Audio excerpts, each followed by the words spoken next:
আসসালামু আলাইকুম, আমি কিঙ্কর হাসান, প্যাশন টু পরিচয়ের আজকের এই পর্বের সঞ্চালক।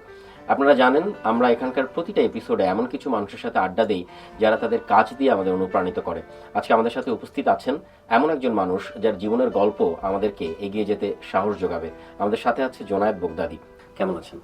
ভালো আছি দাদা, আপনি কেমন আছেন? ভালো আছি একদম। শুরুতেই একটা খুব দারুণ প্রশ্ন দিয়ে যাব, সেটা হচ্ছে আমি জানতে পেরেছি জোনায়েদ বগদাদিদের পরিবার 8 ভাই বোনের পরিবার, এবং সেই পরিবারের সবচেয়ে ছোট্ট ছেলেটি হচ্ছে জোনায়েদ বগদাদি। এরকম পরিবারের যে ছোট্ট ছেলেটি, সে খুব আদরে বড় হয়ে ওঠে এবং জোনায়েদের বেড়ে ওঠা ব্রাহ্মণবাড়িয়ায়। আমি একটু জোনায়েদের শৈশব, মা বাবার আদর, ভাই বোনদের আদর, এই ব্যাপারটা সম্পর্কে শুরুতে একটু জানতে চাই। এই ব্যাপারটা অনেক বড় আলোচনা, বাট আমরা যদি খুব শর্টলি এটাকে বলি, তাহলে ধরেন যে যখন আমি ওই লাইফটাতে ছিলাম তখন আমি রিয়েলাইজ করিনি যে ব্যাপারটা কত হ্যাপেনিং বা কত মজার ছিল। আফটার স্কুল যখন আমি ধরেন ঢাকায় চলে আসলাম, হোস্টেলে থাকা শুরু করলাম, তখন আমি রিয়েলাইজ করতে থাকলাম যে আসলে আমার লাইফটা কি ছিল। জসীমউদ্দিনের কবিতার মতো যে গ্রামগুলো, আমার গ্রামটা ওরকমই ছিল। কোথায়? এটা হচ্ছে ব্রাহ্মণবাড়িয়ার নবীনগরের মেঘনা নদীর একদম পারে, নূরজাহানপুর গ্রাম আমার গ্রামের নাম। তো ধরেন আমার ভাই বোন ছিল, আপনি বললেনই 8 ভাই বোন। তো আমার পরিবারের প্রথম সন্তান কি আপনার ভাই না বোন? বড় ভাই। এবং তার সাথে আপনার বয়সের গ্যাপটা অ্যাপ্রক্সিমেট 23 বছরের মতো। 23 বছরের গ্যাপ। তার সাথে কি আপনার শৈশবে সময় কাটানো হয়েছে? হ্যাঁ হ্যাঁ, প্রচুর। ভাইয়ের সাথে আমার মেমোরিজগুলো একদম নস্টালজিক, লাইক ওই জাল দিয়ে মাছ ধরতে যাওয়া, ওইটা খুব বেশি ধরেন যে কি বলে আমি মিস করি। ভাই এখন কানাডাতে থাকেন, ওনার ফ্যামিলি প্লাস আব্বু সবাই এখন দেশের বাইরে আছেন। রাইট।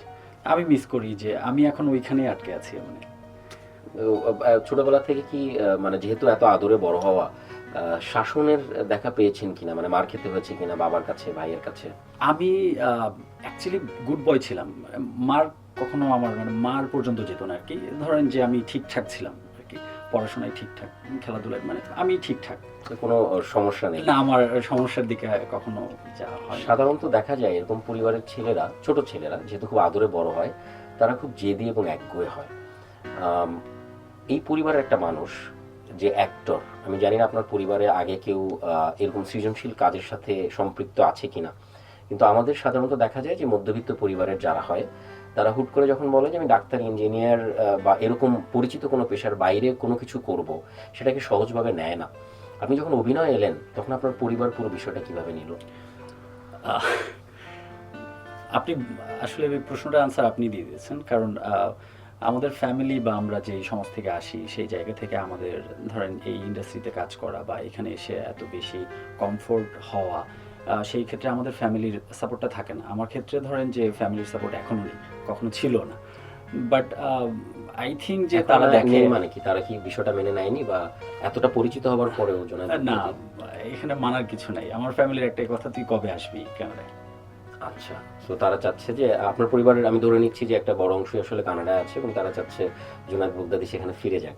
কবে যাব? কবে যাবে? হ্যাঁ। আচ্ছা, আমার জোনায়েদ বগদাদির কাছে যে প্রশ্ন এখন, সেটা হচ্ছে আমি কিছুটা জানি যে এই ছেলেটা প্রচণ্ড জেদি অভিনয়ে এসে, এবং সেখানে আসার আগে তার অনেক স্ট্রাগল করতে হচ্ছে তাকে। তো আমি একটু কেন এই স্ট্রাগলটা করা, যেহেতু তার পরিবার অলরেডি সেটেলড বিদেশে এবং আর্থিক সচ্ছলতা সেখানে আছে, সেই জায়গাটা ছেড়ে একটা অনিশ্চিত জীবন বেছে নেওয়া এবং অভিনয়ের জন্য এত ইচ্ছা, এত প্যাশন, এত পরিশ্রম, সেটা কেন? একটা আমাদের একটা ড্রিম থাকে, হ্যাঁ, বা আমরা যারা বিলিভার, আমরা যারা বিশ্বাস করি যে আমি যেহেতু স্বপ্নটা আমি দেখেছি সেটা আমার অবশ্যই আমি করতে পারবো, যেহেতু আমি বললাম যে আমি বিলিভার। তো আমার ধরেন যে বেশ কিছু ড্রিমের মধ্যে এটাও একটা ছিল যে অভিনেতা। হ্যাঁ, আমি রিয়েলাইজ করি কখনো যে আমি অভিনেতা হব, বা আমি এখনো বলবো না যে আমি অভিনেতা হয়ে গেছি, আমি বলবো আমি একটা জার্নির মধ্যে আছি। আমার এক্সপেকটেশন, আমার রিয়েলিটির মধ্যে একটা বিশাল গ্যাপ আছে, যেটা আমি কমিয়ে আনার চেষ্টাটা করছি প্রতিনিয়ত। তো আমার স্ট্রাগলটা ছিল বেসিক্যালি যখন আমি আমার স্বপ্নের পেছনে ছুটবো, তখন আমার ফ্যামিলি আমার পেছনে ছুটবে না। সো সেই ক্ষেত্রে ধরেন নিজের স্বপ্নটাকে আপন করতে হলে অনেক সময় সবার আগে যেটা আমি ফিল করেছি যে আমার ফিনান্সিয়ালি ইন্ডিপেন্ডেন্সি লাগবে। আমি যদি ডিপেন্ডেন্ট থাকি তাহলে হয়তো আমার স্বপ্নটা স্বপ্নই থেকে যাবে, সেটা পেছনে ছোটা তো দূরের কথা। তো কি বলে, নিজেকে ইয়ে করার জন্য, চালানোর জন্যই বেসিক্যালি আমার স্ট্রাগলটা শুরু হয় আর কি। আমি একটু তোমার সাথে যারা অভিনয় করে বা এই মুহূর্তে যারা অভিনেতা অভিনেত্রী তাদেরকে যদি অভিনয়ের দিক থেকে যদি একটা মার্কিং করতে বলি, তাহলে আসলে নাম্বারটা কিরকম আসবে 1 থেকে 10-এর মধ্যে? প্রথমে আমি বলবো মেহজাবিনের কথা। 1 থেকে 10-এর মধ্যে কত পাবেন উনি? অ্যাক্টিংয়ে 7-8। 7-8। হ্যাঁ। তটিনী? তো তিনি, হ্যাঁ, 7 দেওয়া যায়। 7 দেওয়া যায়। তটিনী 7 দেওয়া যায়। পাস মার্ক আমি আমি দিচ্ছি। কিন্তু আমাদের ইন্ডাস্ট্রির অ্যাক্টিং এর কথা বলছি, একদম, ইন্টারন্যাশনালি কিন্তু আমি মার্কিং করছি না। একদম। আর যদি বলি Niha? Niha, I think acting এ নিহা ভালো, অবশ্যই কিন্তু ভালো মার্কিং করা যাচ্ছে না। মার্কিং করা যাচ্ছে। নিহাকে 6, 7, 6। 6। সো নিহা পেল 6, তটিনী 7 এবং মেহজাবিন হচ্ছে 8। ওকে, আমরা এবার অভিনেতার দিকে যাব। হ্যাঁ প্লিজ। সো অভিনেতার দিকে যদি যাই, আমি শুরুতেই বলবো হচ্ছে জোভান। জোভান কত পেতে পারে অভিনয় 1 থেকে 10-এর মধ্যে? 7। 7। এবার আমরা আসবো তৌসিফের ক্ষেত্রে। তৌসিফ কত পেতে পারে? 6। 6। পার্থ শেখ কত পেতে পারে 1 থেকে 10-এর মধ্যে? পার্থ শেখ 6। 6। আমরা 3 জন পেয়ে গেলাম, জোহান 7, তৌসিফ এবং পার্থ শেখ 6 করে।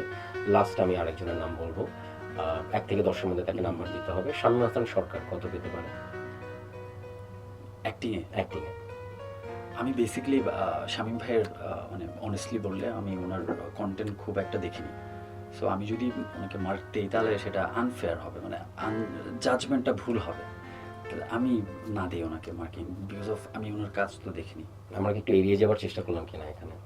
এড়িয়ে যাওয়া না, আমি অনেস্টলি বললাম একটা। ঠিক আছে, আমরা পেলাম মিডিয়ায় এমন কেউ কি আছে যার সাথে কাজ করতে গেলে একটু কমফোর্ট জোন তৈরি হয়? সেটা কোনো একটা ডিরেক্টরও হতে পারে, কোনো অভিনেতা অভিনেত্রী হতে পারে, যে মনে হয় আমি ওনার সাথে কাজটা করলে কাজটা ভালো হবে, এরকম যদি কোনো অভিজ্ঞতার কথা জানতে চাই। ভালো হওয়া আর কমফোর্ট হওয়া দুইটা তো দুই জিনিস। কমফোর্ট জোনের কথাই আলাপ করি। কমফোর্ট জোন অনেক অনেক ডিরেক্টর আছেন, যেমন অনেক অ্যাক্টর অ্যাক্ট্রেস আছেন, নাম নিতে হবে। রিসেন্টলি ধরেন ডিরেক্টরদের মধ্যে আমি খুব বেশি কমফোর্ট ফিল করি রুবেল আনুশ। রুবেল আনুশ, দেখো এবার আমরা যে জায়গাটা যাব সেটা হচ্ছে যে আমরা জানি, কথায় কথায় আমরা জানলাম যে জুনায়েদ বাগদাদীকে অভিনয়ের জায়গায় এসে তার পরিবার থেকে যে সাপোর্টটা পাওয়া দরকার সেটা ঠিকঠাক পাওয়া যায় না। ওইটা নিয়ে আমার কোনো কমপ্লেইনও নেই, একদম কোনো কমপ্লেইন নেই। কিন্তু আমি একটু জানতে চাচ্ছিলাম যে কোথাও না কোথাও আসলে তো মানুষের ভিতর এক ধরনের অতৃপ্তি থাকে, কোথাও না কোথাও জীবন যেহেতু একটা বাম্পি রাইড, কোথাও না কোথাও হয়তো একটু মন খারাপের জায়গা তৈরি হয় দিনের কোনো একটা সময় গিয়ে। এমন কোনো মুহূর্ত আছে যে মুহূর্তটা জুনায়েদ বাগদাদীকে খুব মন খারাপ করায়, খুব বিষাদে আক্রান্ত হয় জুনায়েদ ওই ঘটনাটার কথা ভেবে বারবার? সো ওরকম একটা দুইটা ঘটনার কথা যদি জানতে চাই। যেটা আমাকে মন খারাপ করে দেয়, এরকম ঘটনা, মন খারাপের ঘটনা, হ্যাঁ এরকম একটা দু একটা ঘটনা তো সবার জীবনে থাকে। আমার জীবনে এরকম একটা ঘটনা আছে, তবে আমি সারিয়ে নিয়েছি ব্যাপারটা। বছর 2-3 বছর পর্যন্ত আমার খুব, তারপরে এখন আর খুব বেশি পেন হয় না আসলে। আচ্ছা, ঘটনাটা কি আমরা জানতে পারি না? আমরা ঘটনা কি হয় একটা ছেলের জীবনে, আর কি হয়, হয়তো ব্রেকআপ অবহেলা, হয়। অপমান, ব্রেকআপ। আমরা একদম ঠিকঠাক জায়গায় এসেছি। যে প্রশ্নটা আসলে এখন আমরা করব সেটা হচ্ছে, শিল্পী মানে আমরা মনে করি যে তাদের জন্য প্রেম একটা চলমান প্রক্রিয়া, এবং প্রেম তাদেরকে হয়তো সেটা অভিনয় হোক, গান হোক, কবিতা হোক, তাদেরকে সমৃদ্ধ করে এবং তার কাজটা আরো প্রপারভাবে করতে সাহায্য করে। জুনায়েদ বাগদাদীর জীবনে প্রেম এই মুহূর্তে আছে কিনা বা কখনো এসেছে কিনা, এবং সেটা চাইবো যে তিনি যাতে সততার সাথে আমাদেরকে জবাবটা দেন। না, আমি সততার সাথেই জবাব দেই, এটা আমার সহজাত। Honesty is the best policy. আমি কমফোর্ট ফিল করি ওই জায়গায়। আমার জীবনে প্রেম ছিল, চলে গেছে, বা আমি প্রেমে পড়তে ভালোবাসি। আমি প্রেমে প্রতিনিয়তই পড়ি। সেটা ধরেন যে সবসময় যে মেয়েদের উপর বিষয়টা তা না, আবার আমি বলছি না আমি ছেলেদের উপর, সেটাও আমি বলছি না, কাজের উপর। তো প্রেমে পড়াটা আমার ধরেন যে কি বলে, আমি ইউজড টু, আমি প্রতিনিয়তই প্রেমে পড়ি। এখনো আমি প্রেমেই আছি, ইনশাল্লাহ সামনেও আমি প্রেমেই থাকবো। কিন্তু সেটা কি কখনো পরিণতির মুখ দেখবে? ভাবছি না আসলে পরিণতি নিয়ে, কি আসে যায়। প্রেমে পড়ার যে মুহূর্তটা এটাতেই থাকি না, এটাই বেশি এনজয় করি আমি। আচ্ছা, প্রেম নিয়ে আলাপ হলো, আমি একটু জানতে চাচ্ছিলাম যে ঠিক 10 বছর পরে জুনায়েদ বাগদাদী নিজেকে কোথায় দেখতে চান? 10 বছর পরে, আচ্ছা, কোনো ফিউচার প্ল্যান আছে কিনা? প্ল্যান নেই, বাট যদি বলেন যে উইশ, আমি নিজেকে দেখতে চাই, তাহলে ধরেন 10 বছর পরে আমি দেখতে চাই যে আমি নেটফ্লিক্সে অ্যাক্টিং করছি, দারুণ। হয়তো ওটিটি বা আমার কন্টেন্ট নেটফ্লিক্স নিচ্ছে। হ্যাঁ, একদম শেষ প্রশ্নে আমরা চলে এসেছি। জুনায়েদ বাগদাদীর কাছে জানতে চাইবো, একজন অভিনেতা হিসাবে এতদিনের জীবনে যদি বলি যে আপনার পরিপূর্ণতা কি, বা কোনো মুহূর্ত আছে কিনা আনন্দের, যে মুহূর্তটার কারণে আপনার মনে হচ্ছে যে আমি যে কাজটা করছি সেটা ঠিকঠাক করছি, এরকম কোনো মুহূর্ত যদি থাকে সেই মুহূর্তটা আমরা একটু শুনতে চাইবো। আর যদি না থাকে তাহলে জানতে চাইবো যে যে পরিশ্রমটা চলছে আপনার, বা প্রতিনিয়ত যে জার্নিটা চলছে, সেই জার্নিটার কোন মুহূর্তটায় গিয়ে বা কোন জায়গাটায় গিয়ে আপনার মনে হবে যে না, আমি আমার কাজটা ঠিকঠাক করে ফেলেছি, নাও আম ডান বা আম কমপ্লিট, এরকম কোনো ঘটনা হতে পারে কিনা, বা এরকম কিছু ভেবে রেখেছেন কিনা? প্রশ্নটা অনেক বেশি কঠিন হয়ে গেছে, আর সহজ করে প্রশ্নটাকে দেয়া আরেকটু আমরা প্রথমে ভাগ করে ভাঙি। নিই। হ্যাঁ, এমন কোনো আনন্দের মুহূর্ত আছে কিনা আছে। যেই মুহূর্তটার কারণে আপনার মনে হচ্ছে যে অভিনয় জীবনটা সার্থক, বা আপনি ঠিকঠাক কাজ করছেন? এটাও কঠিন প্রশ্নটা।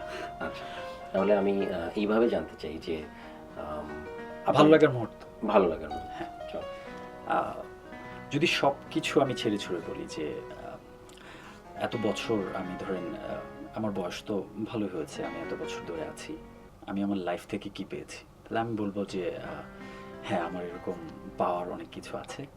তো তার মধ্যে যদি বলতে হয় তাহলে আমি বলবো যে আমার এই 2 চোখ অনেক কিছু দেখেছে, আমি অনেক কিছু দেখেছি।